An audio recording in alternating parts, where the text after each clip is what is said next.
Boa tarde a todos. Prazer estar aqui com vocês. Queria agradecer a atenção de todos aí nesse nosso bate-papo. Em primeiro lugar, expressar, né, o meu prazer de poder estar aqui conversando com vocês, especialmente depois de um período de pandemia, né, que ameaçou a vida de tantos de nós, né. É um prazer enorme poder rever muitos dos nossos amigos.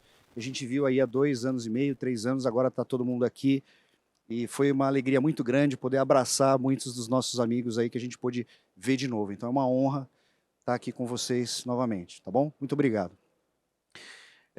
Eu sou sócio da JC Advisor. A JC Advisor é uma empresa de segurança de informação e cibersegurança.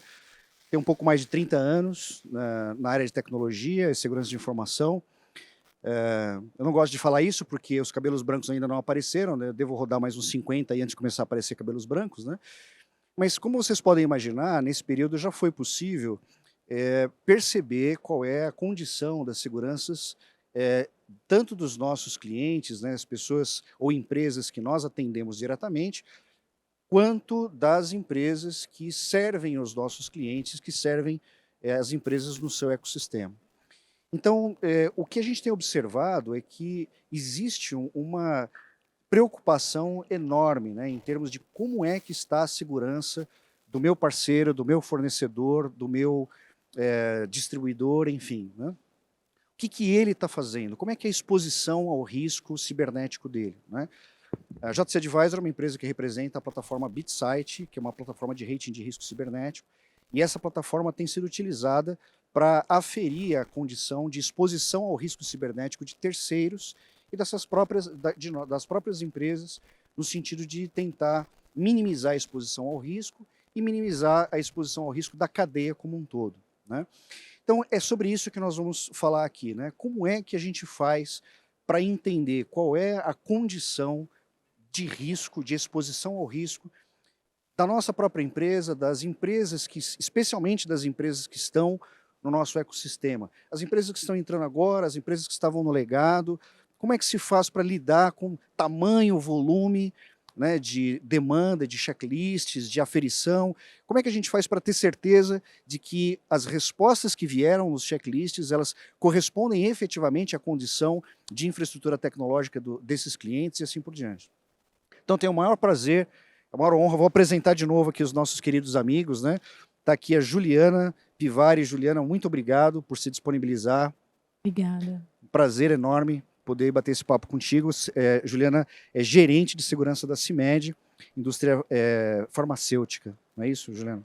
E eu estou com o Cássio Menezes, meu amigo de longa data. Não vou dizer quão longo, porque senão a gente entrega a idade. Pula essa parte. Pula essa parte. O Cássio Menezes é diretor de segurança de informação da UHG Brasil. Um prazer enorme poder estar contigo, bater cara. esse papo contigo, cara. Bem-vindo. Obrigado. Pessoal, eu vou sentar que o velhinho não pode ficar muito tempo de pé, tá bom? Então, pessoal, para a gente começar esse bate-papo aqui, o nosso tema é desafios de segurança para a gestão da cadeia de suprimentos, né? Então, a gente podia começar esse bate-papo falando exatamente desses desafios, né? Eu queria que vocês falassem, eu vou dar privilégio para as mulheres, né? Juliana, começa, por favor. Se você puder falar dos desafios, né? Que tipo de desafio você teve encontrando aí na sua carreira, não precisa falar especificamente do caso atual, mas, enfim, de tudo que você já viveu, desses desafios aí de segurança de informações e cibersegurança para com fornecedores, terceiros, parceiros que estão dentro do ecossistema. Legal, obrigada, Julião. Eu acho que a gente tem algumas frentes de dificuldade, né? Alguns desafios ali. Eu vejo muita dificuldade quando a gente fala de Shadow IT, as áreas contratando diretamente, trazendo já projetos pré-prontos, só para tecnologia ou para segurança fazer ali a implantação, né, sem ter um checklist ali. E acho que está muito associado também à maturidade da empresa, né, a olhar e saber que faz de fato parte do ecossistema e que é um ponto imprescindível da gente olhar. Hoje muitos parceiros eles têm acesso full ao nosso ambiente, eles fazem parte de fato da operação, mas a gente não chega antes de implantar, ou ainda não existe um processo de revisão para aqueles que já estão dentro do ambiente. Então, por muitas vezes a gente implanta um novo processo, coloca um assessment ali, mas tudo que já entrou não entra dentro desse ciclo. Então, eu acho que é um ponto de desafio aculturar também os parceiros e aculturar o negócio de entender que é um risco para o negócio um parceiro não ter um nível dúvida. adequado de segurança e que pode não habilitá-lo a fazer parte, de fato, do nosso ecossistema. A gente tem que chegar num nível de maturidade a ponto de que, olha, esse parceiro ele não pode entrar aqui. A gente não pode trabalhar porque ele vai oferecer um risco muito grande para o nosso negócio, para todo o ecossistema. Então, eu vejo isso como uns pontos aí de desafio. Antes de passar para o Cássio, se você me permite, só você falou assim, tem a questão de dizer não, né? Esse parceiro não pode. Mas tem o outro lado, né? Que é a questão de se a segurança de informação, né? Se a cibersegurança disser que aquele parceiro não pode, como é que fica o suprimento, o atendimento à cadeia de fornecimento? Tirar esse fornecedor significa o que para o negócio? É um Tem essa excelente preocupação, ponto. não tem? Eu acho que a gente tem que ter essa preocupação, até porque quando a gente constrói um ecossistema, né, todo mundo está fazendo parte ali, a gente está crescendo com isso e é de fato um ecossistema. Então a gente, como eu acredito que a gente precisa trabalhar, a gente tem que entrar num acordo de, olha, a gente precisa ter uma jornada de segurança. Sim. Então, de repente, esse parceiro ele entrou, ele faz parte do meu ecossistema, ele é importante, mas ele não passou por esse fluxo. Ele nunca foi cobrado disso também, ele não tinha ali uma definição. Então, eu acho que não é somente retirar, porque isso pode causar um impacto direto para a nossa operação. Mas é trazer um pouco também luz a esses processos, trazer os guidelines, trazer padrão e combinar, né, uma melhoria ali. Eu acho que faz Sim. parte da gente também cuidar do nosso ecossistema, né, mantê-lo ali. Sim. E para isso é meio que, definir a regra agora, a gente precisa caminhar para cá. É para isso, né, para esse lugar que o meu negócio quer ir. E eu preciso que você esteja adequado. Sim. E aí criar um tempo e uma rota mesmo ali. Claro que o que é mais crítico precisa de um pouco mais de agilidade para corrigir, né? Porque os impactos podem ser altos. Sim. Mas eu acho que também tem essa jornada ali de acompanhar o parceiro para chegar num nível adequado de Perfeito. segurança. Cássio, você tem um cenário que eu não sei porque que o amigo não tem cabelo branco ainda, né? Tem um cenário desafiador. Fala um pouquinho para a gente de como é que é ser diretor de segurança de informação da OHG Brasil, especialmente na questão de administrar o risco dos terceiros. Tem uma cadeia de fornecedores muito grande. São milhares de fornecedores. E com isso vem a responsabilidade. Milhares, você falou. Milhares de fornecedores, de parceiros e provedores, enfim. Fornecedores de OPME, de órteses, próteses, materiais especiais de saúde, enfim. E com isso vem a responsabilidade de analisar o risco desses fornecedores que fazem parte dessa cadeia. O processo por si só é um grande desafio. Envolve uma série de stakeholders diferentes. E pegando o gancho aí no que a Ju comentou, sobre a análise desse legado, né? Separar por categoria de prioridade, até para a gente poder conseguir sair do outro lado, eu diria que um dos primeiros grandes desafios para citar aqui é a quantidade gigante de fornecedores versus recursos escassos. A gente estava falando disso agora mesmo. A gente estava falando disso agora há pouco. Enfim, lidar com esse legado. Um outro ponto que eu te diria, que eu destacaria, é como já embarcar os fornecedores minimamente atendendo os requisitos de segurança, atendendo requisitos de conformidade, atendendo os requisitos que a gente exige dentro do nosso processo de gestão de terceiros, sem causar fricção. Sem causar atraso nos processos, porque é sempre essa reclamação, né? O processo de suprimentos é muito lento. Se você coloca uma fase a mais ali, isso vai gerar uma complicação. Então você tem que ser ágil na análise. E seria lindo se todo fornecedor já entrasse na tua cadeia de fornecedores, na tua cadeia de fornecimento ali, minimamente com os pontos críticos que a gente encontrou, sanados, ou com um plano de ação, né? Mas é muito difícil fazer esse shift left. É muito complicado porque entra na situação que você comentou. Muitas vezes você pode impedir que algo comece, algum projeto, algo na operação comece rapidamente. Então, é muito difícil conseguir isso. E um terceiro ponto do negócio, né? Exatamente. Um terceiro ponto que eu destacaria é tentar fazer uma análise mais tailor-made para cada tipo de fornecedor. Imagina uma fábrica de software. Com certeza os controles que eu vou analisar ali, eles são distintos em comparação a um fornecedor de, sei lá, serviços de limpeza. Sim. como é que eu consigo customizar o meu processo para fazer análises, fazendo o Adequadas. shift left, Por categoria garantir, ali, né? garantir a agilidade sem causar fricção. Porque, como a gente quer agilidade, a gente acaba criando um processo que escala, né, que tem ali algo mais genérico, e a gente perde muita coisa, vai perceber depois. Acho que esses seriam os 3 grandes desafios. Do jeito que vocês estão falando, né? Todos nós aqui acho que o pessoal deve estar achando que vocês têm equipes gigantescas, assim, né? Vocês devem ter 300 pessoas em cada Rios de time. equipes. Nossa, Então, eu queria que vocês emendassem um pouco sobre esse assunto, né? Já que a gente já entendeu o desafio e para a grande maioria de nós é muito claro, né? Essa questão de, cara, quão complexo é.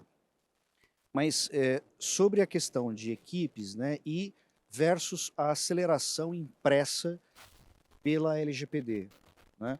Então, a gente sabe que a LGPD classifica, né, as nossas empresas como controladores, os operadores precisam ser auditados para verificar como é que está a questão da transação, da utilização de dados pessoais.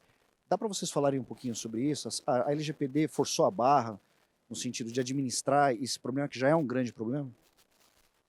Eu acho que a LGPD trouxe um pouco mais de força para alguns pontos que a gente já olhava, né? Eu acho que a gente, olhando para a segurança, a gente já tinha uma preocupação em assegurar o todo, né? Não necessariamente somente os dados pessoais, mas tem muita empresa que não tem ali algo regulatório, alguma lei que force isso, né? Quando a gente fala de hospital, a gente tem ali alguns regulamentos que eles já forçam você a ter segurança. Mas tem muito negócio que não. Então, acho que a LGPD ela veio com um peso de, olha, você precisa olhar para isso porque é legal. Né? É um pouco, quase que inegociável isso. Porque antes a gente falava, a gente tem que ter proteção, a gente tem que ter segurança, qual que é o nosso apetite de risco. E quando a gente fala de apetite de risco voltado ao risco legal, o que eu tenho percebido, ao menos, é que as empresas elas ficam um pouco mais balançadas.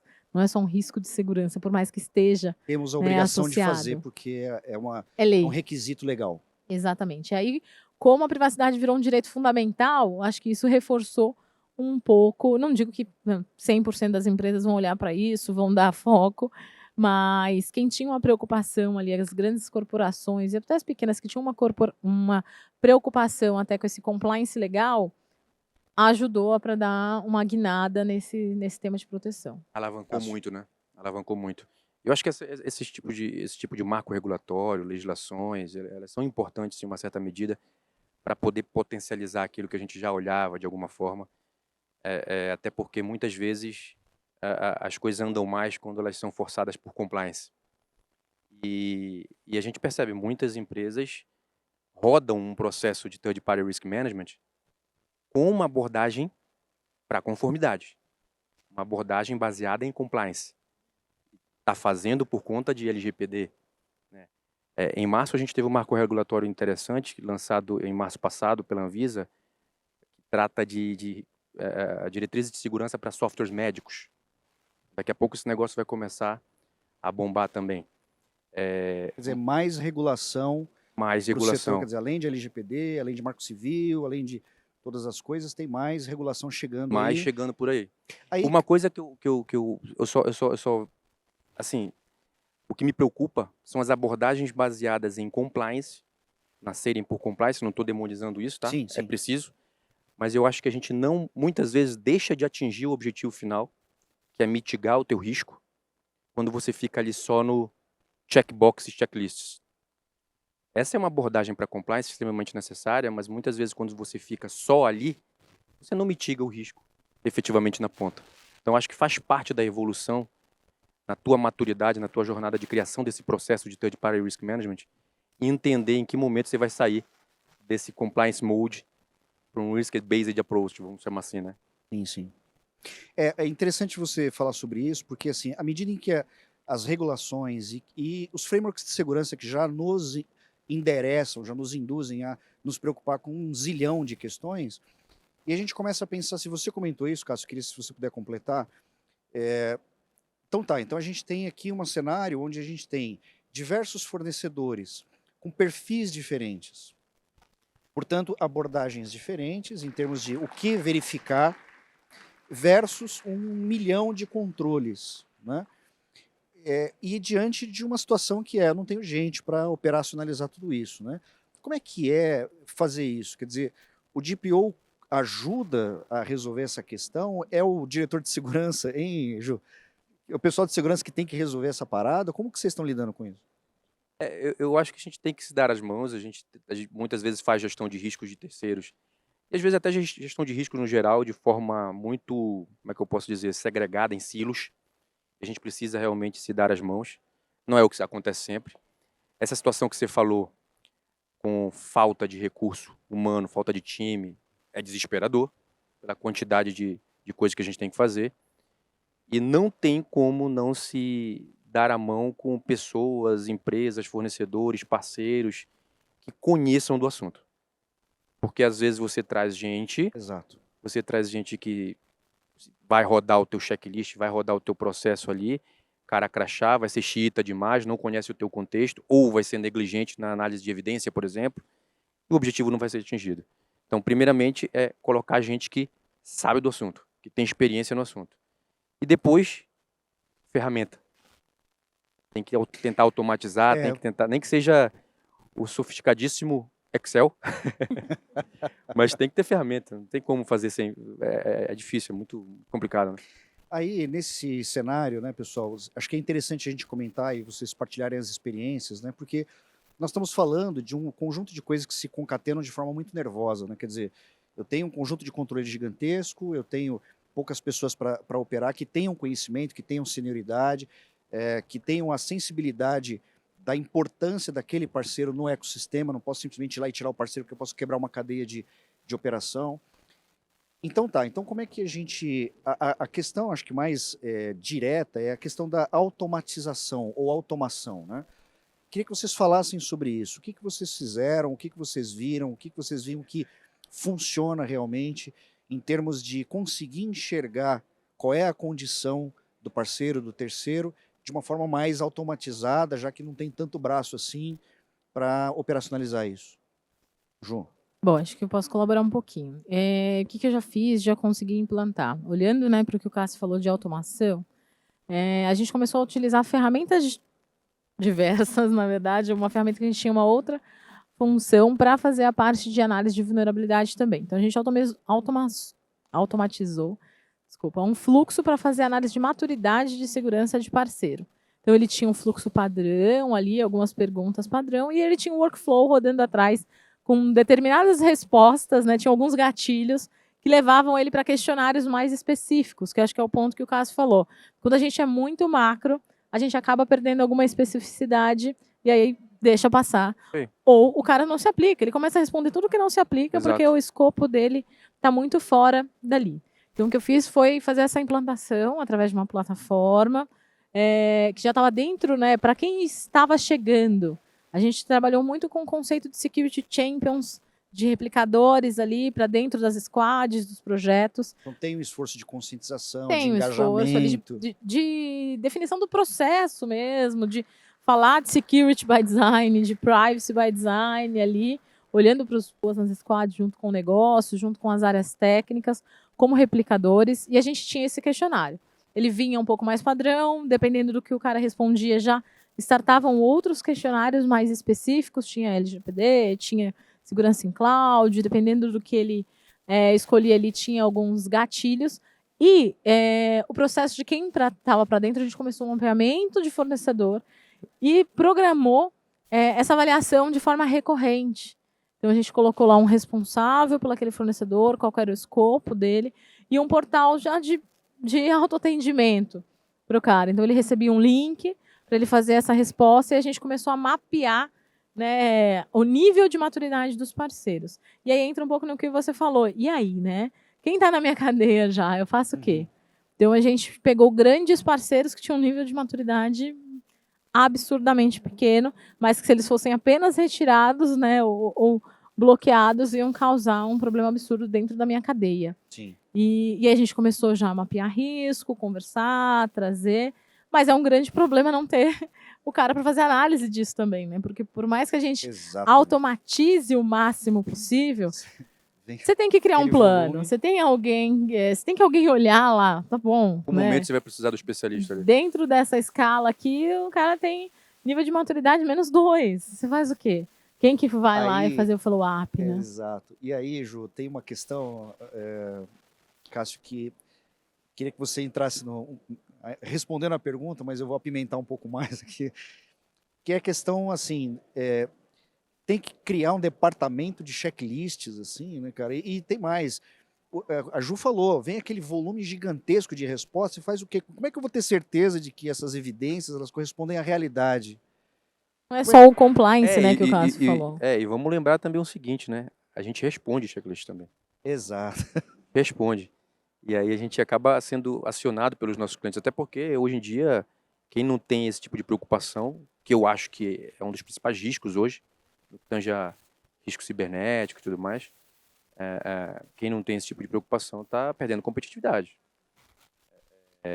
E assim, como a gente responde também muito questionário, isso gera também uma necessidade de repente, criar uma base de dados de respostas, que compare com perguntas distintas, um broker, de repente, que deve existir aí de questionários colaborativos, onde a gente pode utilizar isso. Enfim, existem diversas formas de tentar automatizar isso. E assim, quando você recebe muitas vezes os questionários, nos casos que você precisa fazer os assessments, você tocou num ponto interessante, né? Como é que eu confio na evidência ali?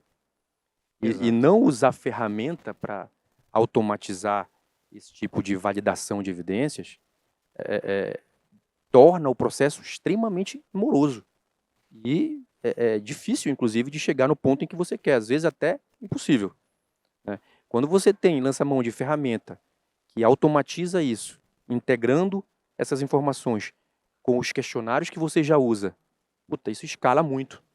E escala muito no sentido, inclusive, de gerenciar os planos de remediação, né?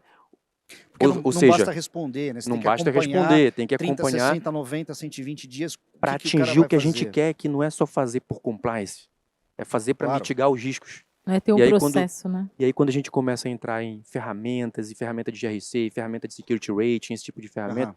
a gente começa a ter uma infinidade de indicadores, de coisas que a gente gosta de ver, e aí vem um outro desafio. O que tirar dali para realmente mostrar para outra liderança para fazer sentido? Não pode ser tipo CA, né, cara? Aquele painelzão gigante, aquele monte Exato, de luzinha vermelha exato. piscando. Eu falei assim, eu faço o que com isso agora, né? Pois é. E aí, então, pessoal, a gente está seguindo para o fim aqui, mas eu queria emendar uma última pergunta, aproveitando aí, né, a cadência que vocês criaram, que eu vou chamar de agenda ESG. Aliás, pessoal, assistam a palestra do Carlos Alberto Costa, vai ser na quinta-feira, meu sócio está aqui me ouvindo, sobre agenda ESG, a relação dos riscos cibernéticos com a comunicação executiva. Assistam, eu recomendo, vocês vão gostar demais. Mas aí, pessoal, fica a questão que legal, eu tenho esse montão de luzinha vermelha piscando, eu comunico isso de que jeito, né? Estou chamando de agenda ESG porque no bottom line o que a gente tem é exposição ao risco significa impacto à sustentabilidade. Faz sentido isso? Total, com Tá certo. certeza. Então, e agora, né? Como é que a gente tira dessa maçaroca de dados aí, né?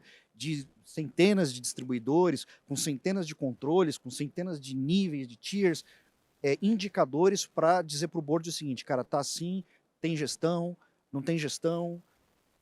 O que vocês podem contar para mim aí? De como é que a gente comunica a alta gestão sobre a gestão de riscos de fornecedores? Ju, você primeiro. Damas primeiro. Eu acho que, voltando, né, o que eu falei de desafio, que é de mapear o todo, a cadeia, já é, né, um grande desafio. Eu acho que a gente tem que trabalhar no conceito de risco mesmo, né? Levar para o board o que representa diretamente para o negócio. A gente tem que transformar Quer dizer, o um executivo pouco, né? escuta e entende a linguagem do risco, né? Precisa, né? E aí, casa um pouco o que o Cássio falou, da gente juntar as agendas de risco, né? Não é um risco de cyber, não é um risco corporativo, é um risco de negócio. A gente está falando com compliance, a gente está falando com a área de riscos, com o jurídico, com quem for. Todo mundo tem que falar uma linguagem ali um pouco semelhante para falar o que representa, né, isso para a gente. Pô, aquele fornecedor, ele é inseguro, ele tem um nível de maturidade muito baixo. Você vai levar isso para uma alta liderança? E daí, né? Isso é Faço bom, o é bom ou é quê? ruim, né? Ah, De comer né? e de passar no cabelo, né? Qual o Tá, link que isso tem próximo. com próximo? Qual o link que isso tem com os processos de negócio? Como é que eu consigo traduzir? Eu acho que esse desafio, né, Ju, é um desafio diário nosso. Nossa. de ficar traduzindo essas linguagens técnicas para uma linguagem que é compreensível por quem está no comando das empresas. A gente tem que embarcar muito no negócio, né? Ver o que realmente representa. Eu entrei na CIMED, né, faz 15 dias, e aí eu estava falando com o pessoal de S&OP. Eu falei, olha, eu preciso chegar no board e falar assim, olha, isso representa a gente ficar parado uma semana. Mas ainda assim eu não vou convencer. Aí ele falou, eu te digo, então, quanto de custo médio a gente tem por conta dessa uma semana? Eu falei, agora começa a ficar mais interessante. Opa, aí mudou de né? conversa, né? Olha, eu tenho um Mudou de prejuízo linguagem. de tanto, já de verba certa, mais imagem, mais o impacto em toda a minha cadeia, porque eu vou parar de distribuir, né? O cara vai comprar de um outro fornecedor, né? O impacto a longo prazo. Então, eu acho que é isso. Nosso desafio, como o Cássio falou, diário, é transformar essas informações, todos aqueles grandes gráficos, em o que isso representa para o negócio. Meu negócio vai romper se acontecer um problema? Vai chegar neste nível? Sabe? Eu acho que é isso que a gente precisa levar para cima. Cássio, aí queria que você completasse também, né, se você permitir, quiser, sobre a questão de como é que você falou das ferramentas ainda há pouco, né, e rating de risco cibernético tem sido palavra-chave nesse assunto. Isso está ajudando a comunicar com o board? Muito, muito. Tá facilitando a comunicação, porque dessa forma é mais compreensível para quem não tem essa base técnica que a gente tem, falar de risco diretamente. E eu me amarro em 3 pontos. Risco reputacional, risco legal e risco operacional. De qualquer um eu posso ter perda financeira. Vou ficar parado, é o risco operacional, eu vou parar algum processo, eu vou impactar na companhia através de um processo legal que eu vou ter, e aí vai ter multa, a minha imagem vai ser queimada, a marca vai ser afetada. Resumidamente, esses 3 riscos podem advir de um risco cibernético, né, ou podem ser causados por um incidente cibernético. Isso tem comunicado bem com a alta liderança.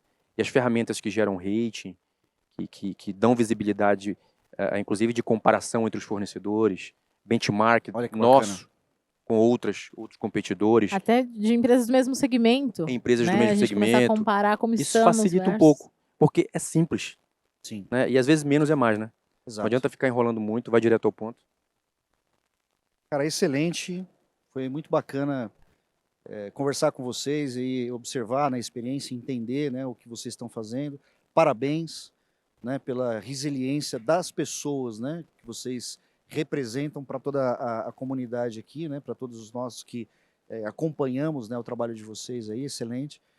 E, cara, força, né, coragem. Estamos juntos nessa, né? E tem uma outra questão, né, só uma última observação aí, Ju, que você acha que contribuiu bastante, e aí, talvez o Cássio quiser comentar, mas é assim, quando se fala, né, eu tenho uma percepção sobre os indicadores de risco, exposição ao risco, mas se eu chego lá dizendo assim, olha, essa exposição ao risco significa X milhões, muda o entendimento, não? Total.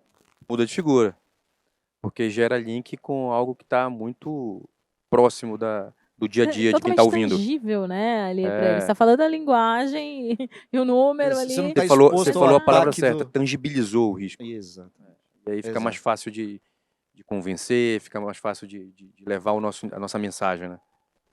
Pessoal, excelente. Eu queria agradecer de todo o coração aí a disponibilidade de vocês, de vir aqui, né, e contar as histórias, né, os desafios e como vocês estão magicamente contornando tudo isso aí. Parabéns, né? Nós temos aí, pessoal, temos 5 minutinhos para perguntas, 1 minutinho. 1 minuto e meio. 1 minuto e meio. Se então, alguém tiver se alguém desejar, uma pergunta, corre, levante a mão e aí o pessoal leva o microfone para você fazer a pergunta. Temos uma lá no fundo, é isso? Não? Então, dou-lhe uma, dou-lhe 2. Uma salva de palmas, por favor, para os nossos painelistas. Obrigado, Muito pessoal. obrigado Obrigada, por esse pessoal. conteúdo super interessante.